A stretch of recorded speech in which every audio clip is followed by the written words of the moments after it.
Okay, I think we'll get going. Welcome, everybody. I realized as I got logged on to the computer in here, there were a handful of technical difficulties as I was trying to get started, but I realized I didn't post this chunk of material onto Moodle. I went through it last week and looked at all of these chapters, and I'm like, okay, and I thought I did it. So apologies, I will get this stuff pushed over to Moodle after lecture. So 17, 18, and 19 are the chapters in this chunk of material. And really the ideas with this is immunology. We're going to look at a handful of different aspects as we move through here, but the umbrella idea is that how do we go about trying to defend ourselves, and we'll wrap it up with some potentials how maybe our body targets ourselves, or we see other potential issues with immunity being evaded by some of these organisms. And as we move into the disease stuff, we'll think some more details with that. So it really kind of sets the stage as we start thinking about disease to start off with a little bit about how we may go about trying to prevent it in the first place. And we've talked about a handful of things like our microbiome and the organisms that we could see living on us and in us that are there for the most part, keeping us healthy. And we hope to prevent some of these organisms that might be disease causers from getting in and taking hold. So as we start thinking about some of these initial defenses, we want to start off with some of the innate responses. So not thinking about producing antibodies in response to something. These are maybe natural barriers that are mechanisms to prevent before those responses ever get, the immune response like antibody production ever gets kicked into gear. All right. So, and then when these processes break down, that's when we think about having an opportunity for those pathogens to take hold. So there are all sorts of examples as we start moving through here and thinking about some different potentials. And as we see this image, although we're looking at chickenpox, we're also looking at the skin, all right, which as we move through here is our first real barrier when we think about organisms trying to come in contact with us. So numerous infectious agents, we could see manifestations on the skin, and we'll go through some details in the next chunk of material, thinking about some of those types of infections. So varicella zoster is chickenpox virus. Varicella is the virus. It's all good. So something that is super contagious, although we think about now with vaccination potentials with this, that may be something that's sort of a thing of the past. Definitely once something that was considered just a common childhood illness. You expected to get chicken pox. It was kind of just a given. All right. So as we see these, whoa.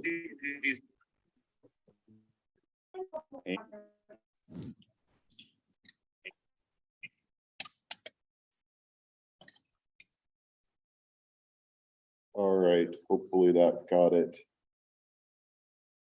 I forgot to mute people.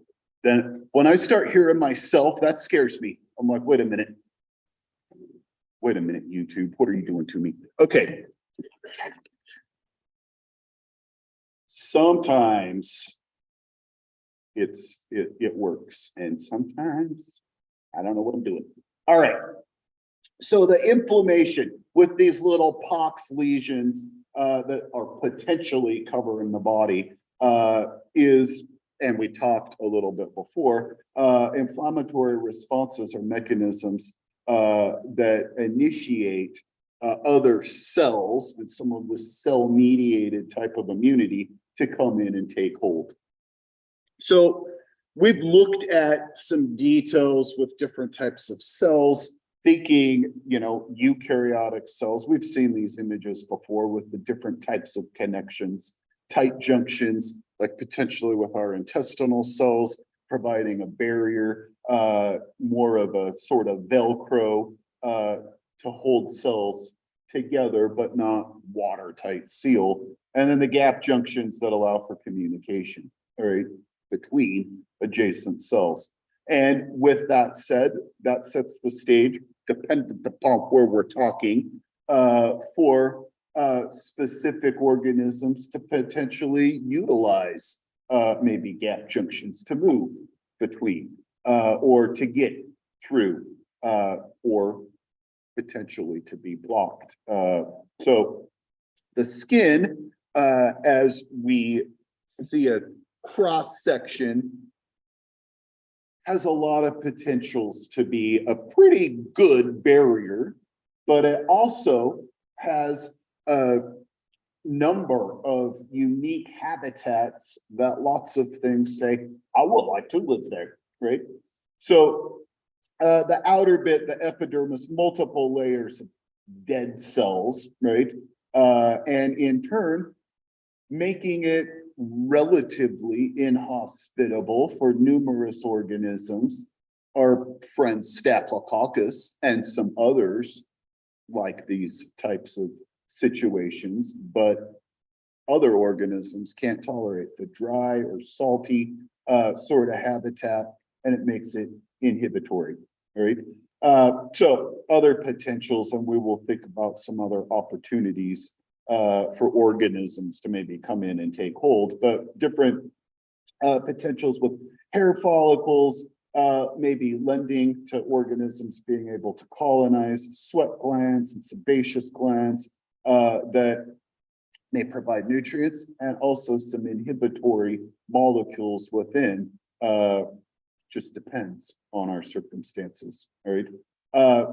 So when we move a little bit later into this, we will see another image of this as we start talking about the skin and thinking about organisms with the potential to be in the top layers, the epidermal layers, moving down deeper into the dermis, or maybe even further down into the hypodermis, dependent upon what we're truly talking about. As we get down into the dermal layer, we can see vessels within there, and that sets the stage maybe for organisms to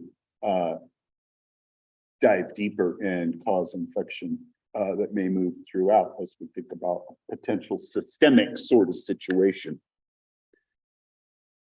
This image, I think, personally, is pretty disturbing to think about. This is a type of fungal infection, and we're going to look at it, talk about it the littlest bit right now. We're going to mention it briefly later on, but there's a boatload of other ones that we will talk about. So this really, and maybe I'll slap this picture back in there for some skin infections. But Sporothrix shankii is a fungal infection that goes into the dermal layer. So it's a little bit of a deeper fungal infection, or mycoses. That's what we call a fungal infection, right? So there are all sorts of opportunities for individuals to maybe come in contact with this fungus, all right? Oftentimes, we call it rose gardener's disease because it might be a common fungus that might be seen on these rose bushes, on the thorns specifically. And if you do some rose gardening, you go in there and prune stuff or deal with them, just clipping some roses, you might get some scratches from those thorns.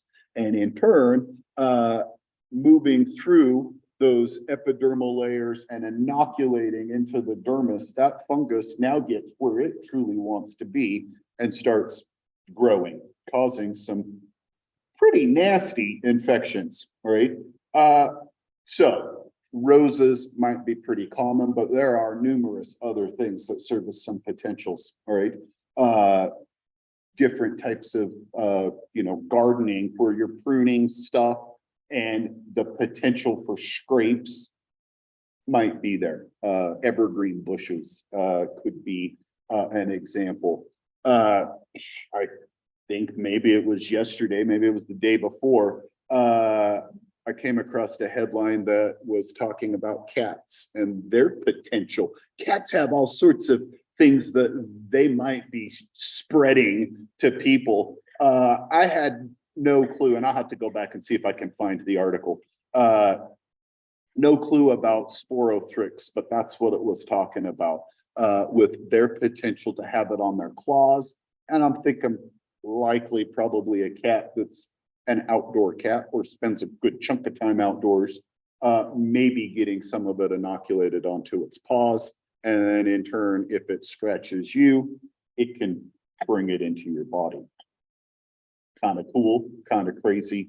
One more thing for those cats. So more parts of the innate response, more than just the skin. We think about some of our cells being ciliated to, like within our respiratory tract, as we see here with the section in the trachea, to serve as a mechanism to get the mucus moving and flowing, to provide this motive force to prevent or hopefully prevent things from getting in and taking hold, right? That's kind of the hopes with that, all right? And a potential for some of the innate types of responses. And with excessive mucus, maybe with a cold or something like that, it sets the stage for it not to truly be doing its function and maybe lending to some secondary infections as an opportunity. Speaking of mucus, our goblet cells are the cells responsible for the production or secretion of mucus.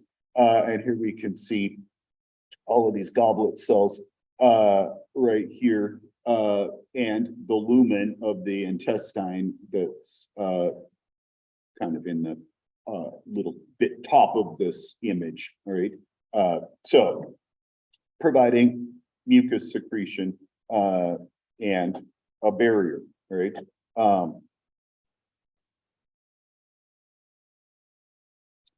So some more initial defenses with the innate response. I've got a handful of different secretions. Tears have kind of like the cilia providing this motive force. They help to flush away organisms that might be coming in contact with the eye and try to remove them. There's some antimicrobial potentials within the tear itself, but may lend to some defenses as well, all right? And also potentials with the ducts maybe getting blocked, especially little kids, where we may see, colds or something like that with mucus trying to make its way out of there. Urine, another potential where we think about it washing microbes through the urinary tract or out of the urinary tract. And with that said, should be sterile. And if we start seeing organisms, and we start thinking about some potential issues with that, right? So, and then where there's other, we think pH and stuff like that, osmotic pressures that may be inhibitory as well. So more with this, we could see the sebaceous gland, and this in turn, some antimicrobial potentials, and also serving as some nutrients for some others, all right? So It lubricates and protects the skin from some invading microbes, but some that are our normal flora or the endogenous microbes. These guys utilize it as a nutrient source, right? And in doing so, produce some oleic acid that becomes inhibitory to some other microbes. So a kind of win-win. This image, and I will, since I've posted nothing, I will post along with this chapter a link to a video or two, but talk about some details about immune responses, and complement specifically is one that I think is a pretty good video. This stuff is pretty complex, all right? Complement, and what we're seeing here, each of these letter number groups are different proteins. And complement, there's more than what we see here, all right? But this is some of the main stuff, all right? Complement are a battery of proteins that are circulating around all of the time in our plasma, in the fluids that our red cells are floating in, all right? There's other stuff in there besides that, all right? But these proteins are a mechanism that's kind of like our first line of defense circulating through our body, all right? There are a handful in blue, a handful of ways that the complement pathways can get activated, all right? Some of them relying on our immune response to see these pathogens and produce antibodies, and others don't need to have it be detected or antibodies to be produced in order for it to function, all right? So kind of lending to the thoughts that this mechanism came about before the antibody production and that kind of secondary type of response that maybe is a little more protective, a little more focused in, all right? This sort of more of a generalist idea, recognizing, and deep down, the end goal for the most part, we think about destruction. That's what complement proteins truly are trying to do, all right? When stimulated by a handful of different mechanisms, these proteins act together, kind of assembly line or chain reaction, sort of like, to attack this foreign invader, and basically to drill a bunch of holes in it, to perforate it, and cause it to lyse, to explode, to die, all right, is the idea, all right? There are some other potentials where they may just sort of coat or something like that to stimulate something else, going back to thinking some antigen antibody activity.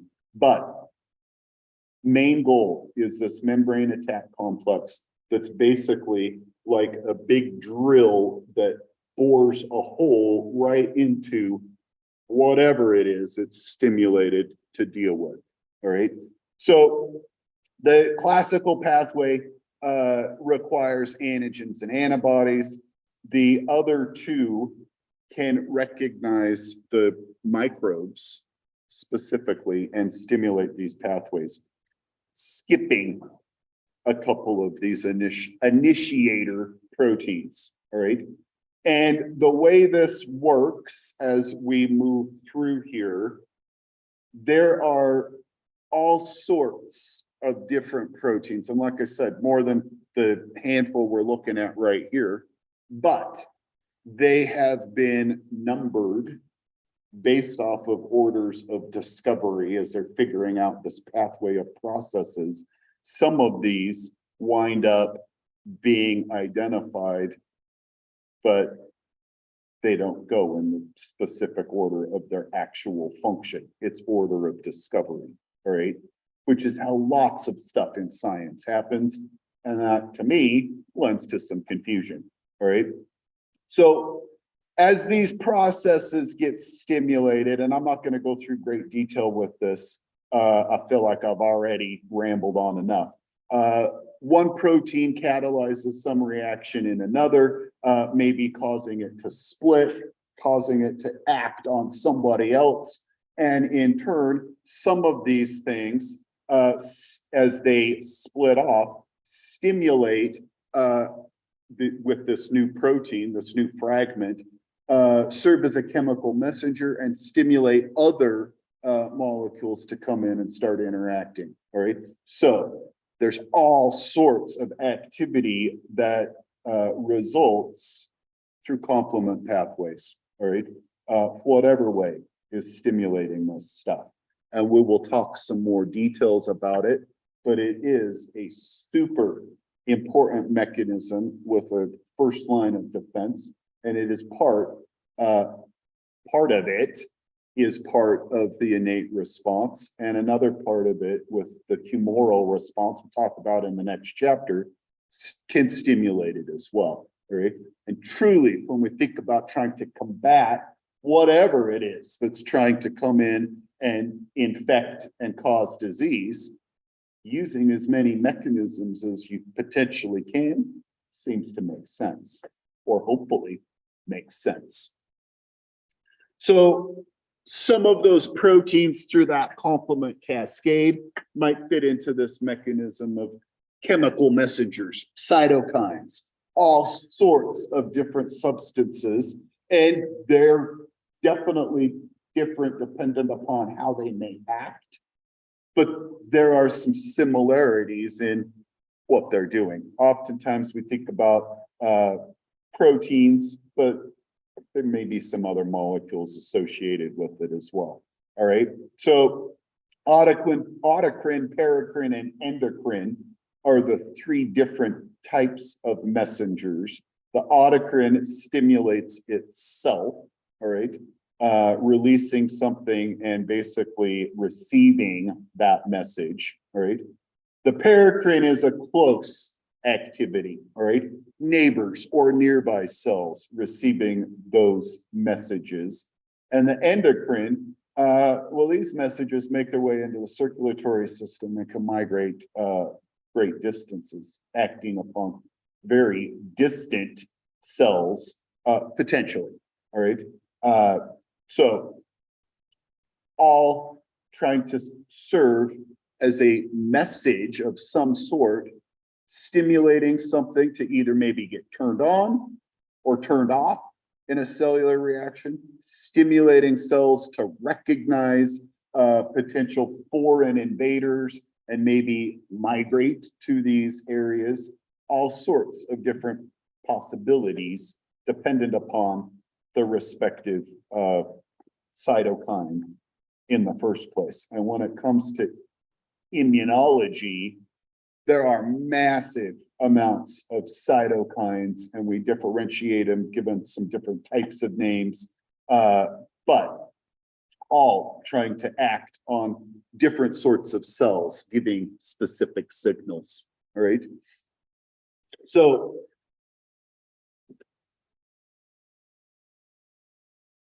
interferons, these are a type of cytokine, and there's all sorts of potentials with interferon. A lot of the initial thoughts were with virus, but there are some other potentials with it as well. A lot of the actions with interferon has to do with virally infected cells, all right? But there are some other potentials, like maybe some tumor cells where we can see interferon activity. So in this instance, we've got a cell that has been infected with a virus, all right? And this virally infected cell has a handful of things that it potentially can do to warn neighboring cells, to let them know what's happening, all right? So a couple of different types of interferon molecules or cytokines can be released. They can link up to cells and in turn stimulate different things dependent upon what's being released, all right?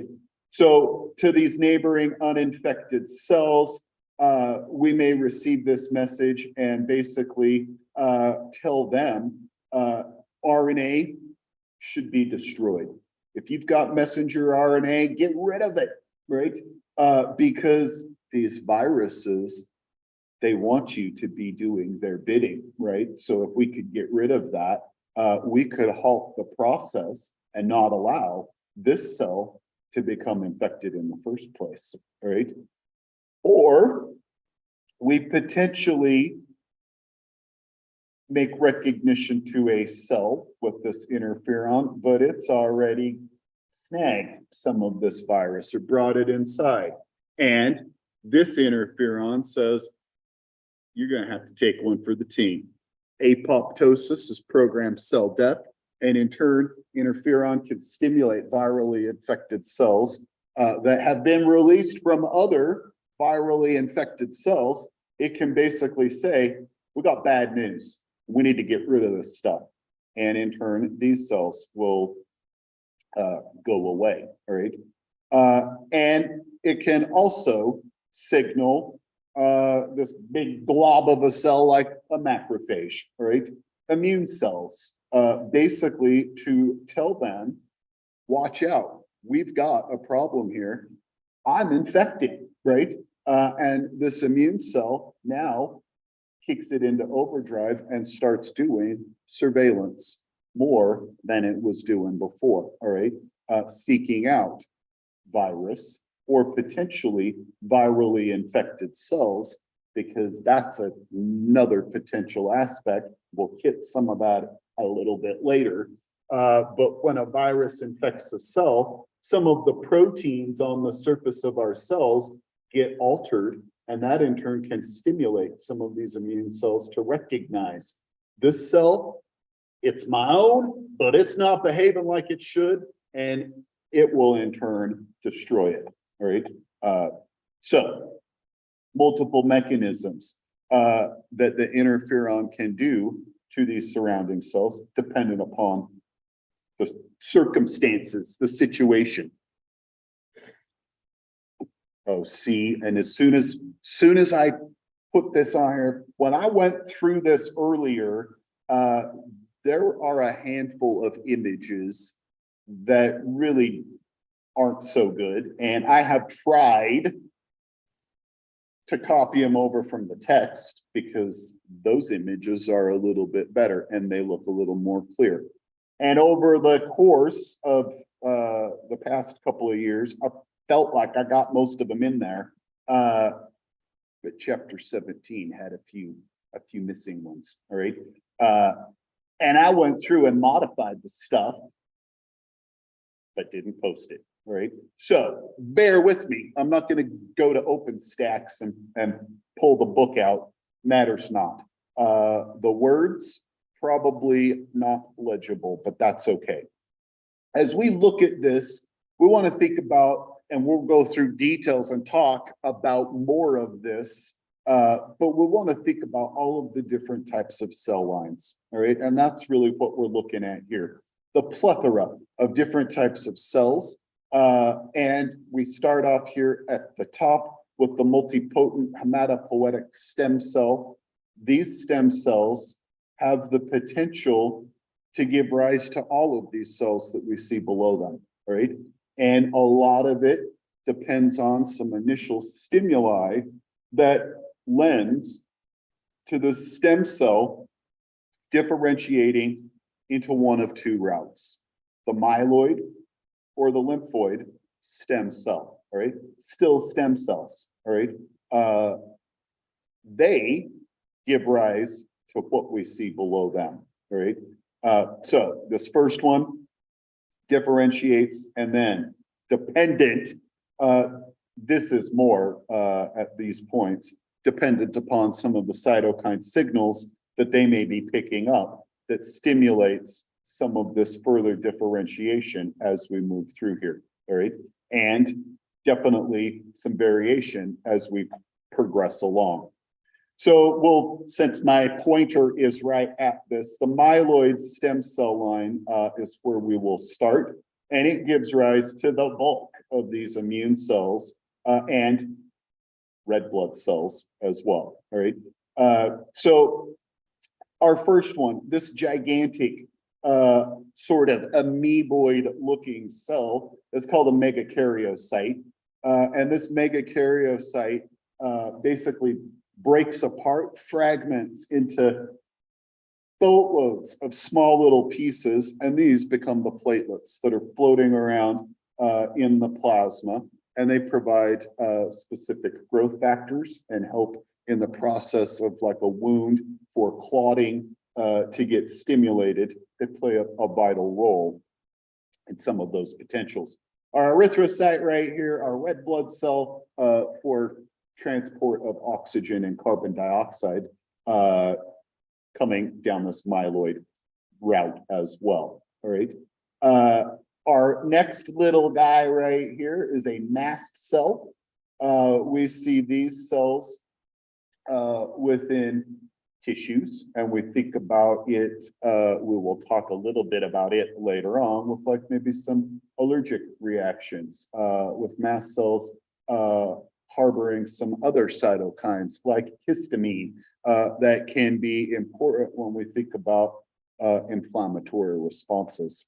So, well, again, more details to come.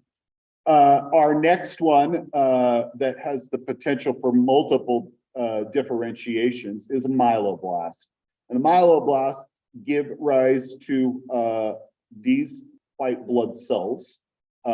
So red blood cells, white blood cells, and there are various details with these respectively as far as some of their functions. We'll touch on this. Not going to go through it all right this second, all right? Basophils, neutrophils, and eosinophils, we think of these as the granulocytes, and they stain up differently with our blood smears to give us basic staining granules, neutral staining granules, and acidic staining granules, all right? And these granules are basically massive amounts of lysosomes within these cells that have all sorts of different types of digestive enzymes that they basically hold in their arsenals to come in and combat whatever foreign invaders we're dealing with. And they've got different functions as far as whom we may see responding and what they actually are doing. We'll hit that a little bit later. The next one is a monocyte. Monocytes we would see in our circulation, all right? A little bit bigger, although they all look kind of the same. A little bit bigger than our granulocytes, all right? And the monocytes move out of the circulation and into the tissues and differentiate into either macrophages or dendritic cells. Kind of similar ideas. Dendritic cells are doing a lot, you know, they're both doing surveillance, trying to find things, but dendritic cells are sampling all sorts of things, looking and within like skin along with these mast cells. Macrophages might be in the skin, dermal layers. We could think about it in all sorts of other organs, and sometimes we give macrophages different names with the different organs that they are in, right? In your lungs, alveolar macrophages, microglial cells in the brain, Kupffer cells in the liver, but they're all macrophages, all right? So first responders, when we think about recognizing some of these foreign invaders that have made their way through our barrier of the skin and into the tissues. If we're thinking in our blood, neutrophils might be more of those recognizing, pointing at the eosinophil. Neutrophils might be more recognizing in a circulatory system when we're looking at microbes. All right. Next bit over here, the lymphoid stem cell line, not as many differentiations, but this line is super important when we think about recognizing foreign invaders and mounting responses like antibody-mediated responses.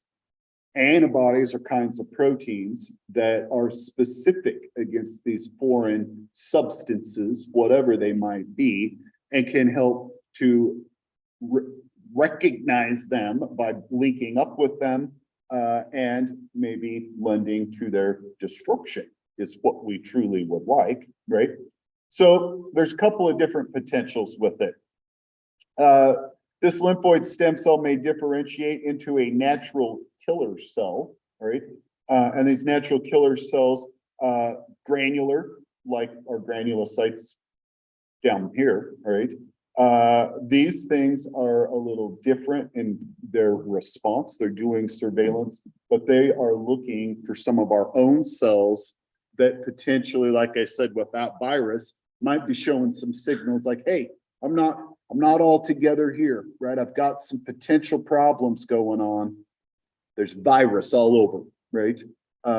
And the markers on the cell stimulate somebody like a natural killer cell to respond and destroy, right? The smaller lymphocyte right here can differentiate based again off of some cytokine triggers or cues into either T lymphocytes or B lymphocytes.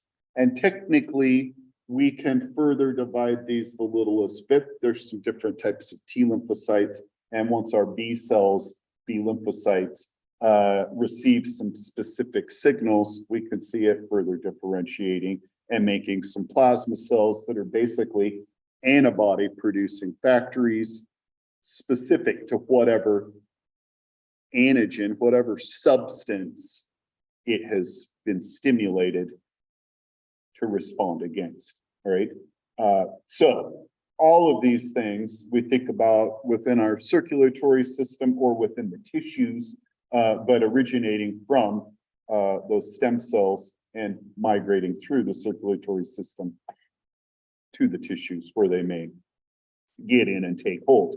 With that said, we can also see some of these, like these granulocytes, in the process of an infection or a wound, whatever it might be, some of these showing up. They've got potentials to move through the vessels, or if the vessel gets punctured and blood is being released, they may make it their way into the tissues as well.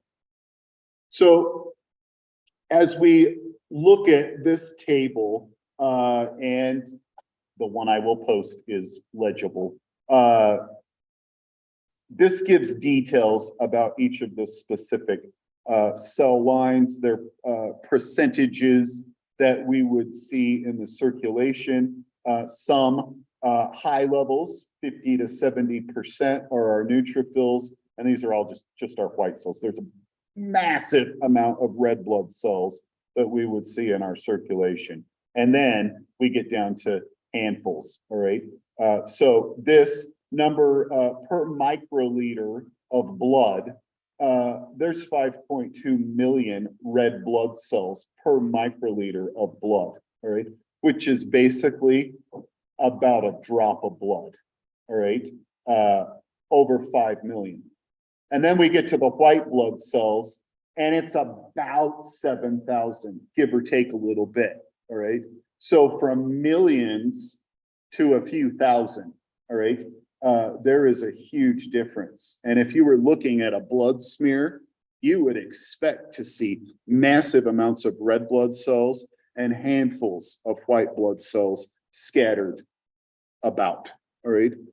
In a situation, maybe thinking blood, looking at a blood count, in a situation where there is some infection, we might expect to see some of these white blood cell levels elevated.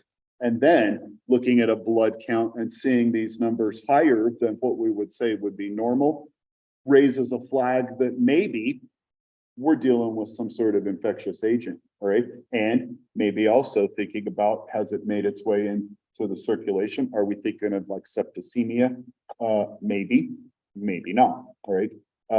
Just depends. So we can see normal values, but it may range from lower to higher, and it also might depend on if we're talking a little kid or an adult, as far as some of these levels may go. There's specific details about some of the functions that they do, and I'm not going to get bogged down with all of this right now. The table truly is something that I recommend you take a peek at. It does have good stuff here, but we will talk about some of these specific details as we progress through more of these slides. So I'm not going to bog you down with all of that stuff. So the granulocytes, like I said, have different types of functions, and the enzymes that we see in these lysosomes impart some different staining characteristics that allows us to differentiate them in the first place, all right? There are a handful of different things with this. Oftentimes, they may describe all of these as PMN cells or polymorphonuclear cells, all talking these granulocytes. Sometimes, and I feel a little more fittingly, we keep the PMN to really just be talking about a neutrophil, right? The polymorphonuclear is like a very weird, convoluted nucleus as we see the nuclei within this real neutrophil. And then we look at the others and not really the same. Eosinophil may be a bilobed nucleus. Basophils with a pretty big nucleus, but not anything that looks multi-lobed or convoluted, just large, all right? I have heard either, and I think they probably accept calling all of these PMN cells, but really thinking some hematology and looking at blood stuff, neutrophils are the ones that they really think about as those types of granulocytes, all right? So, and I'm not gonna flip it back to that table, but in a blood smear, you would expect to see quite a few neutrophils, all right? And then not so many of either of these, all right? A fraction, 1%, maybe a half to 1% with the basophil, not very many, all right? In some infectious situations, we definitely may see it elevated. As we are moving into spring, so I've been told, as we're moving into spring with different types of seasonal allergies kind of starting to kick in, people that have allergies, oftentimes we may see eosinophil levels being elevated in those circumstances. We could also see some potentials with parasitic infections, like maybe some worms, some helminths. Higher levels of eosinophils are a potential, all right? So seeing high levels in an individual and learning that they don't have any sort of allergies might make you start thinking maybe they've got a parasite going on, all right? But just because they have high eosinophils wouldn't make me think, holy cow, you've got worms, all right? Deep down, my gut says you probably have some allergies, right? That's probably a simpler explanation, all right? Maybe not. All right, these fuzzy looking guys are some mast cells, and we can see these right alongside some of these red blood cells, right? And remember, the mast cells are important when we think about some of like an allergic reaction. So them along with the basophils could both be important in some of that, and they can release some histamine, some pro-inflammatory responses, and if you have allergies, you probably take some antihistamines, right? You take something to block or minimize that, right? Blocking these guys' activity, right? So here we can see these, all right? And the mast cells are migrating from the circulation into the tissues. Basophils, which I wish this was a basophil right here. It could be, all right. I can't say looking at this little half chunk of it if that truly is a basophil or not, but we'll use our imagination and say it is, all right. It's probably a lymphocyte. It's probably a B cell or a T cell, all right. But that's okay, all right. Basophils stay in the circulation. Mast cells make their way out into the tissues and in turn can stimulate more when we think about inflammatory responses that way. All right, let me talk natural killer cell and then we will quit. All right, so here we will mention, I was like, is it the next slide? It's not. We will mention some of the different proteins that we see on the surface of cells, all right, that serve as mechanisms to maybe do some show and tell, or to say, hey, this is me, like a molecular fingerprint, all right? This is my cell, leave me alone, all right? That type of molecular fingerprint that says this is me, that's this guy right here, the MHC1, which stands for major histocompatibility complex. I know there's a figure that shows a little bit of this, specifically talking about those proteins. But the MHC1s are on the surface of all of our cells that are nucleated, all right? So basically everybody except our red blood cells have MHC1 proteins on the surface, and they all say this is me, all right? And if we happen to be infected with a virus, this is where the natural killer cell comes into play.